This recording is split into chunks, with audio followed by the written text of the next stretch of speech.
আসসালামু আলাইকুম ওয়ারহমাতুল্লাহ। রমজানের প্রথম 10 দিন রহমত, শেষ 10 দিন জাহান্নাম থেকে মুক্তি।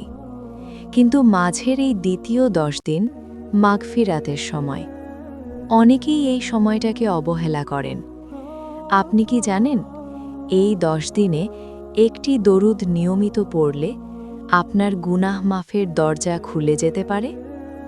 আজ আমি বলবো কোন দরুদ পড়বেন, কেন তা গুরুত্বপূর্ণ এবং কিভাবে পড়লে সর্বোচ্চ ফজিলত পাবেন। শেষ পর্যন্ত থাকুন। রমজানের এই দ্বিতীয় 10 দিন ক্ষমার সময়। এই সময় আল্লাহ তাআলা বান্দার গুনাহ মাফ করেন। কিন্তু প্রশ্ন হলো, আমরা কি করছি এই 10 দিনে? শুধু রোজা রাখলেই হবে, নাকি অতিরিক্ত কিছু করা উচিত? আলেমরা বলেন, দোয়া, ইস্তিগফার আর দরুদ, এই 3টি আমল দ্বিতীয় দশকে সবচেয়ে শক্তিশালী। দরুদের গুরুত্ব। রাসূল সাল্লাল্লাহু আলাইহি ওয়াসাল্লাম বলেছেন, যে ব্যক্তি আমার ওপর একবার দরুদ পাঠ করে, আল্লাহ তার ওপর 10টি রহমত নাজিল করেন। একবার দরুদ 10 রহমত। ভাবুন, রমজানে এই সওয়াব আরও বহুগুণ বৃদ্ধি পায়। এই দ্বিতীয় 10 দিনে সবচেয়ে উত্তম দরুদ হল দরুদে ইব্রাহিম। এই দরুদ আমরা নামাজে পড়ি। এটা সহি, এটা সর্বাধিক ফজিলতপূর্ণ। যদি প্রতিদিন 100 বার পড়তে পারেন, অত্যন্ত উত্তম। না পারলে অন্তত 50 বার নিয়মিত পড়ুন।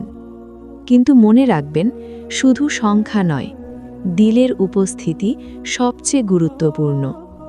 যখন দরুদ পড়বেন, ভাববেন, আমি আমার প্রিয় নবীর ওপর সালাম পাঠাচ্ছি। এই অনুভূতি দরুদকে শক্তিশালী করে।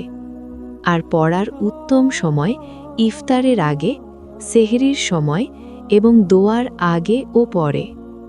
একটু কল্পনা করুন, রমজান শেষ হয়ে গেল, আর আপনি বুঝলেন এই দ্বিতীয় 10 দিন ঠিকভাবে কাজে লাগাননি।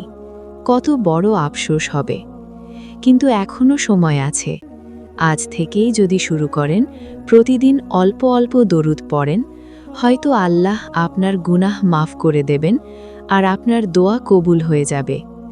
ফজরের পর 20 বার, জোহরের পর 20 বার, আসরের পর 20 বার, ইফতারের আগে 20 বার, ঘুমানোর আগে 20 বার, মোট 100 বার। এইভাবে করলে কঠিন লাগবে না। আজই নিয়ত করুন, রমজানের দ্বিতীয় 10 দিনকে অবহেলা করবেন না। এই দরুদকে আপনার জীবনের অংশ বানান।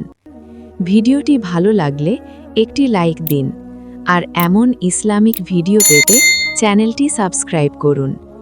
কমেন্টে লিখুন, আমি আজ থেকেই শুরু করছি ইনশাআল্লাহ। আল্লাহ আমাদের সবাইকে কবুল করুন। আমিন।